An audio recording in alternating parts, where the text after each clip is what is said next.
So Donna, what do you say we do another one-pan wonder tonight? Always my favorites, at least when I'm cooking. Okay. Well, we're going to do my skillet chicken with andouille sausage. And I've got a skillet here heated up. It's 12-inch. And I've got olive oil in it. It's at a medium high. And I'm going to put in some garlic, some andouille sausage. Okay, that's 2 large cloves of garlic. Pepper. 2 ounces of diced andouille sausage. That is a whole red bell pepper. It doesn't have to be red. Whatever, it may be red, yellow, or orange, whatever looks best in the store. Yep, I put some fennel in, some ground fennel seed. Right? Now, we did not have ground fennel, so you toasted and ground fennel seed. Right, I just toasted it and I ground it up in a little mortar and pestle. Yeah. So to grind up the fennel seed, that was 1/4 teaspoon. Okay. Right, and I put in some salt. Right. And now we're going to saute this for maybe about 3 minutes. I just want to kind of soften it up a little bit, just to kind of get it. But you're right. You know, it could be any. The best thing to do is get the best looking colored pepper that they happen to have. You know, if the yellow looks better, if the orange, whatever it may be. Yesterday it was red. Yesterday it was red, so that was good. All right. So I got that going. Let's put this stuff out of the way. Why is it that you like one-pan wonders so much? Because it's hard, it's easy to clean up. And because when I cook, I have to clean up. There you go. That's how it works. And he's much more known for scattering pots and pans and that's a very good things point. Around the kitchen. Yep. Now the andouille sausage that's in here, it's smoked. It's smoked andouille sausage. Now I actually made that. Okay, but you just buy it in the store. But you just got to buy the andouille sausage. Okay, all right. That's getting close to being done. I got a plate here. One of the things about this dish is I don't want to put everything in all at once.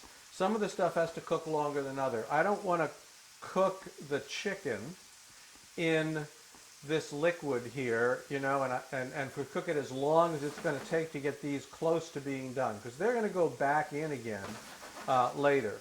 So that's looking pretty good. All right, maybe it wasn't quite 3 minutes, I don't know, but the way it is it's looking like it's kind of getting a little bit soft, and it will cook some more later. So I'm going to put it out in another, in a plate off to the side, and add a little bit more oil to this. So it's one pan and a plate. Yeah, that's a good point. Okay. And if you count the rice, it's, All right, so I got this cranked up again. It's still on medium high. I got my chicken and my parsley. Okay, that's a half a pound. And my rosemary. That was a half a pound of diced, uncooked chicken breast. Yep. About a teaspoon or so of chopped parsley, fresh parsley, maybe a little more. About 1.5 teaspoons chopped rosemary. Yep. And which I should start to smell pretty soon.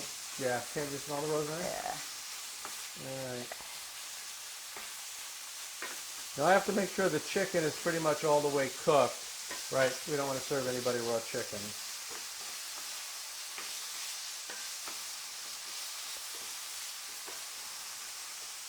Oh, you know, I have something else I need to do while this is cooking. I almost forgot totally about that. Ah, you have to mix your liquids together. Yep. Right. And this is 3 ounces of dark rum. Well, I've seen darker, but that's, you know, it's not white rum. That juice of about 1/4 of a lime. And some hot sauce. All right. All right. I'm going to count the shakes here. Okay.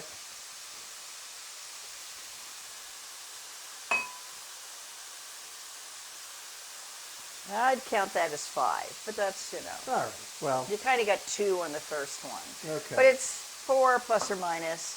And it's nothing, this happened to be the hot sauce that we had. We didn't go out and buy a particular hot sauce. Yeah, use your favorite hot sauce, whatever that might happen to be. Yeah.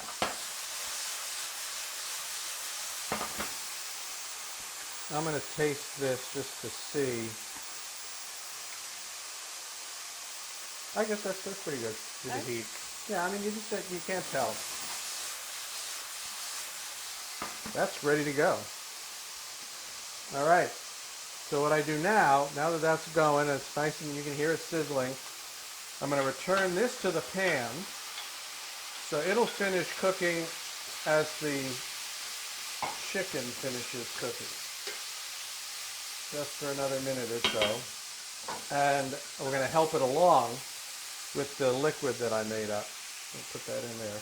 So we're going to really crank this up now. Yeah. And that's to make sure the chicken's cooked all the way through. Yeah.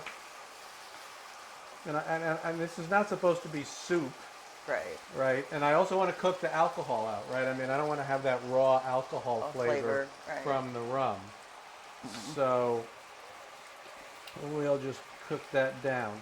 So while that's cooking down, let's get ready to plate it. Let's get all this stuff out of the way. She likes this part too, which is these things get thrown out. So they don't get to get cleaned. There's a little cleaning to do, I suppose. Not too much. And I'm going to bring the salt back because I may need that again. We're going to get ready to plate this. So I'm going to get the bowls out.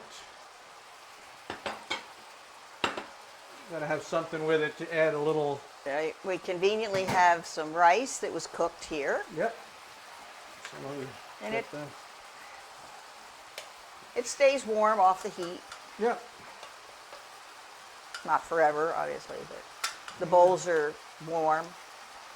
Yeah, you know, that is something to keep in mind, okay? Yeah. We happen to have a warming drawer, and that's really convenient, but you can use a low oven too. It's really good. You're going to serve hot food. It's really good idea to warm the plates up. So when you put the hot food on the plate, you're not putting the hot food on the warm plate, and you're then warming the plate up and making the food get colder. So that's always a good idea to do that. Same thing, by the way, if you're going to serve a cold salad or cold appetizer, put them in the fridge. Yeah. Put the plates in the fridge. All right, this is just about, see, it's pretty much reduced down. I don't want to get rid of all the liquid because I want some of that to soak into the rice. But at this point, the dish is done. I'll turn this off. Get this out of the way. And let's give you some of this very simple